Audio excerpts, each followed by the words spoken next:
To another Down in the Blocks, Chris Young, CY, Tom Crawford here in the Crawford Podcasting Network, here in the corner of Hagedorn Road and Grand River in East Lansing, stone's throw away from the Brez, where this dude was there. My God, you deserve a Medal of Honor going that hellhole last night with all those clowns. How was that experience? It brought back a lot of memories. You know, I was sitting in the 114.63?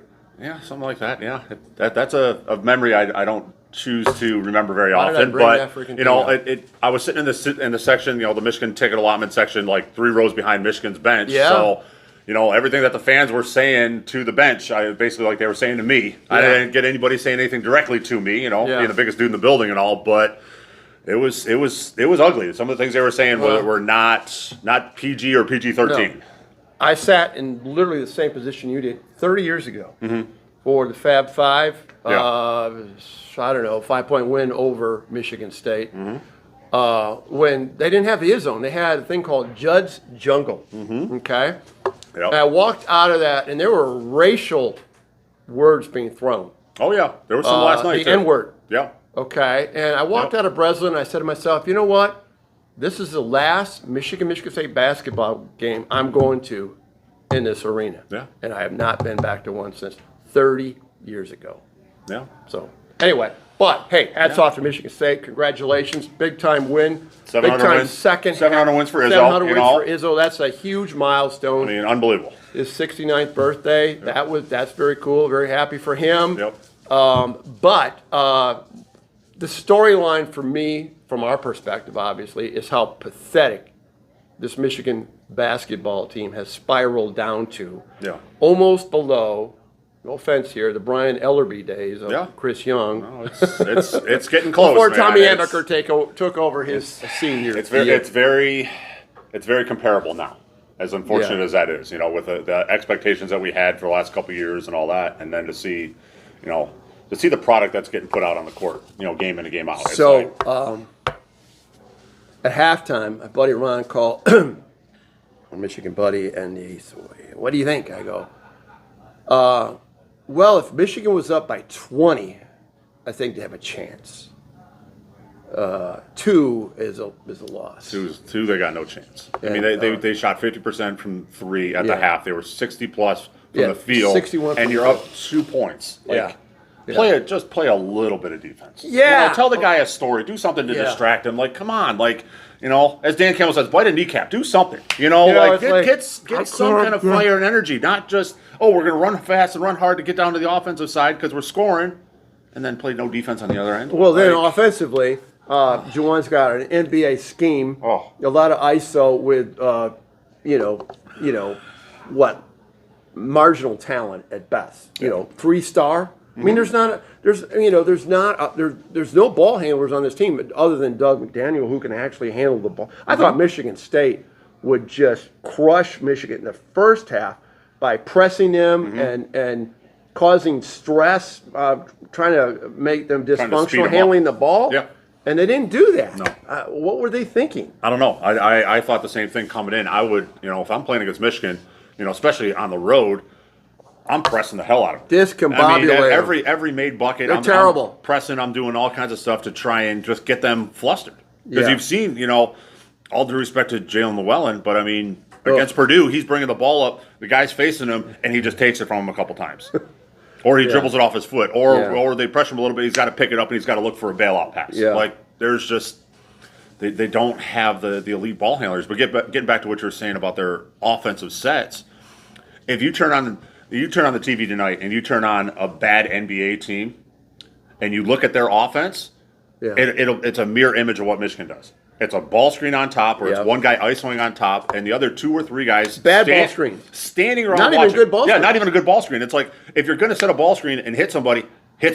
You pick up an offensive foul, fine, but he better be picking up his teeth also. T. Reed is terrible in the high ball screen. Oh, it's awful. He puts like half a foot into it. I Yeah. mean, it's like he's doing a half-ass. Yeah. And that comes down to coaching. It really does. Yeah, it does. And this is about coaching. And I enjoy post-game press conferences with Juwan Howard because he's straightforward, much more than I have in the Jim Harbaugh era.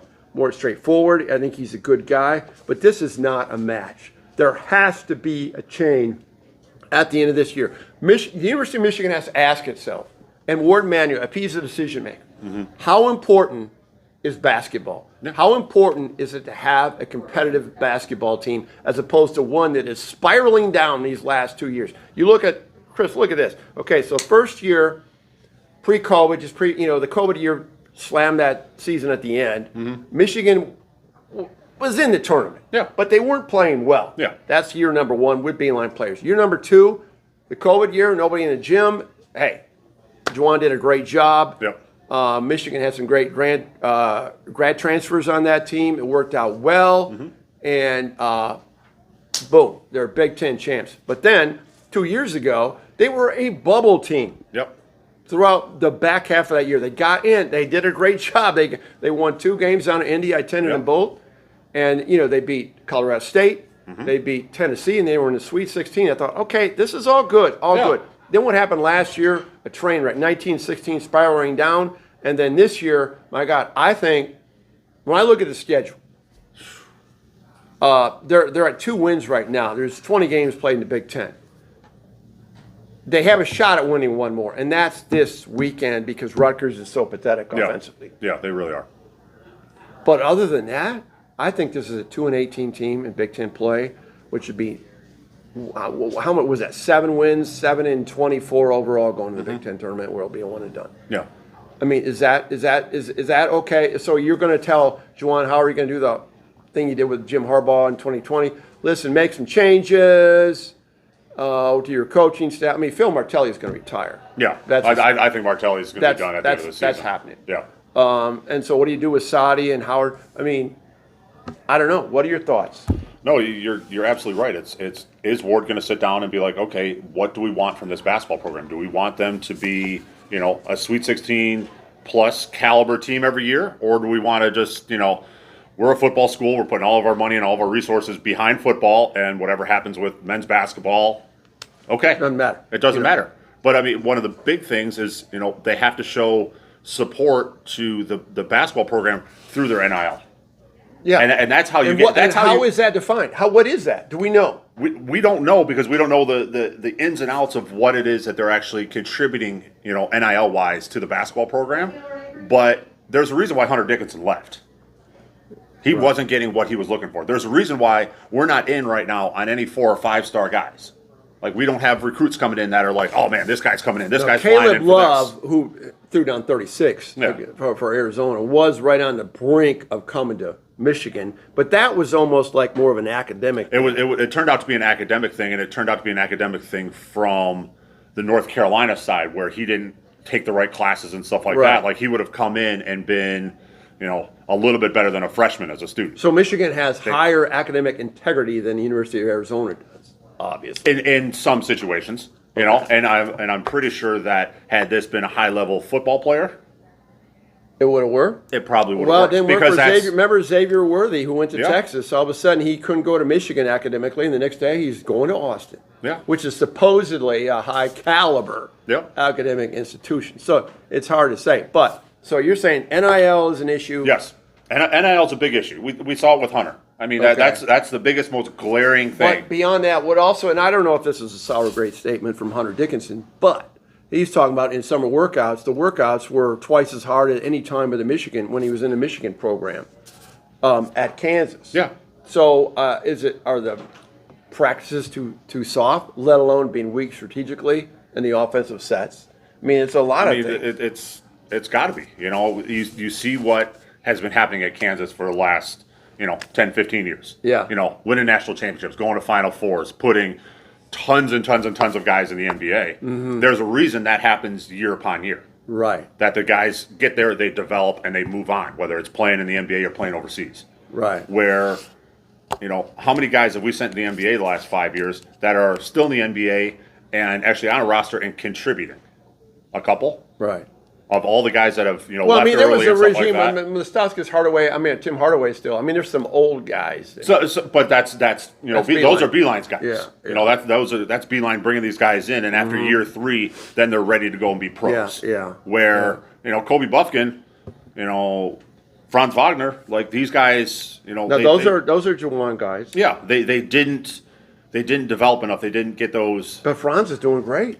Franz is doing great. He's one of the rare exceptions, though. Yeah. Where, Livers, he was kind of both regimes, but he was more of a beeline guy, and he's kind of excelling. But there just isn't that year upon year player development. That's true. Look at Terrence Williams, or your guy T. Will. Like, look at him year upon year. Yeah. Okay, he's plateaued. He totally is plateaued. But you didn't see that growth and that development in his game. Where at places like Kansas and Duke and the real true blue bloods, these guys get there, they come in as freshmen, and when they leave, whenever that is, after whatever year, they're dramatically better players. Yeah. And you don't see that with Juwan and this staff. So he should be fired at the end of the year, or I think he's going to. I don't think he's going to get fired, from what I'm understanding from a really good. But I think he is going to resign. I mean, I hope to God he's going to resign. This is not a good fit. I mean, we could go in next year and we'd be in the same situation. And the funny part of it is, I'm not funny, but I'm being real cynical here when I say this. But when we say next year, hey, do you think Michigan's going to win the tournament? We're going to be talking about the Big Ten tournament, because you know why? There's 18 teams in the Big Ten next year. The bottom 3 don't get in the tournament.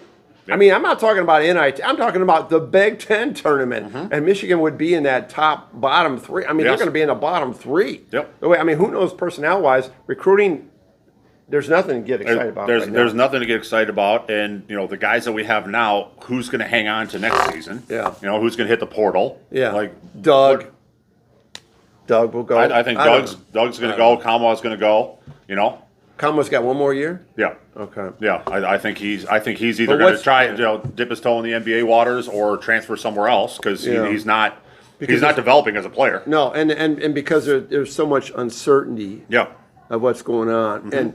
And Phil said, I asked him this question about terrace redevelopment, and he said, well, hey, we got an elite pivot coach in Juwan Howard. Of course.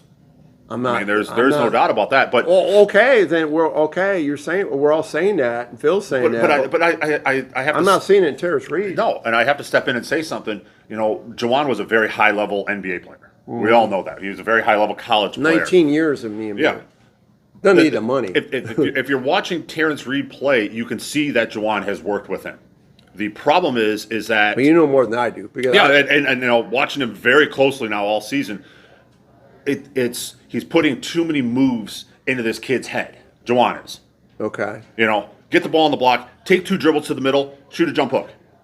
All you got to do. Well, that's faulty coaching. Just nice and easy. And instead of what I see them coaching him up to do, catching the ball, opening up, looking at the basket, pump fake, couple dribbles to the middle, pump fake, trying to step, it's too much. His brain's processing too much information. They're teaching him, in theory, the right things, but it's too much information, as opposed to getting the ball on the block, looking around, 2 dribbles to the middle, jump hook, run back down the other way. Yeah. Where you don't have to do all the up and unders and the step throughs and all the other stuff that you eventually develop into. You don't get those right away. But as bad as Michigan is in the offensive sets, I mean, I go back to defense, and Namari Burnett's after the post game at the Iowa game. Oh my God. So what are the top problems with this team? Well, we don't communicate. We don't play hard. I was sitting 3 rows behind Michigan's bench, and the bench was louder than the guys on the floor were. The bench was talking. They were coaching them up and stuff like that. You never heard anybody yell at a ball screen. You never heard help. You never heard rotations. Nothing. Yeah. Absolutely nothing. When that was what Isaiah Livers was the best ever that I can recall. Oh yeah. Defensive communicator. Yeah. They don't have an Isaiah. No, they don't. And they don't really have a leader. I mean, even with Doug out there. Who's the alpha dog in this team? They don't. Your alpha dog doesn't go to class, so he can't play in the road game. Mm-hmm. It's broken. It's broken. But you go on I go on the sites last night, and there was, screw it, national chance football. Who cares? You know what? Is that what you want? Is that what you want, Michigan fans? You just want to be a one program wonder? Yeah. Don't you want to be competitive? It was pretty nice in previous years when they were good in both. When both were good. Yep. Yeah, and there have been those situations. So those kind of people piss me off. I mean, what are you going to do? We're just going to wrap our head around recruiting for the next, until the spring game comes on in mid-April? That's insane. I have higher standards for my school my alma mater, and I know you do too. Yeah, absolutely. I mean, you are there, the national champion. You love football, but you care about basketball as a basketball alum. Yep. This should be pissing you off more than anything. Oh yeah, it's incredibly frustrating to watch.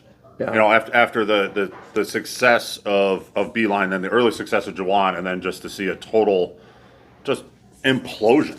So how about Nate Oates? How about him as a coach? What do you think? Alabama? Michigan ties. Sure. We're going to play this little game right now. Yeah, Who's the next coach? It's just frustrating because, you know, we've talked about it, you know, Yeah. when Harbaugh was talking about leaving over the last couple of years. Yeah. And, you know, when Izzo finally leaves and stuff like that, like, who do you get to replace these coaches? Like, there's not a whole lot of guys that can step into this big time of a job and immediately start getting in with the 4 and the 5-star guys to get this program back to where it's supposed We to don't be. have that. You know, it was always those Reach 2 candidates you had out there. And I don't know who the Reach 2 candidate is. I guess, I don't know. I don't know. So everybody asks me, who are you going to get? Who are you going to get? Who are you going to get? You say that fire, well, who are you going to get? Yeah, exactly. The realistic and the very obvious choice was going to be Laval Jordan. Well, he's having too much fun in the studio. He's having too much fun in the studio, and then he had a couple bad years at Butler, and he's out of coaching now, and it's like, that was supposed to be the guy. That's why he left to take over another major program, so that way they could kind of, you know, a really good point. kind of groom him to be like, here you go. Yeah, I forgot about that. But there's no one in the coaching tree from either Beeline or from Jawan that can take over this program. Yeah. Anyway, don't mean to be so doom and gloom. I'm Mr. Positive. It's not doom and gloom though. It's just stating facts. It's just what the situation is. Yeah.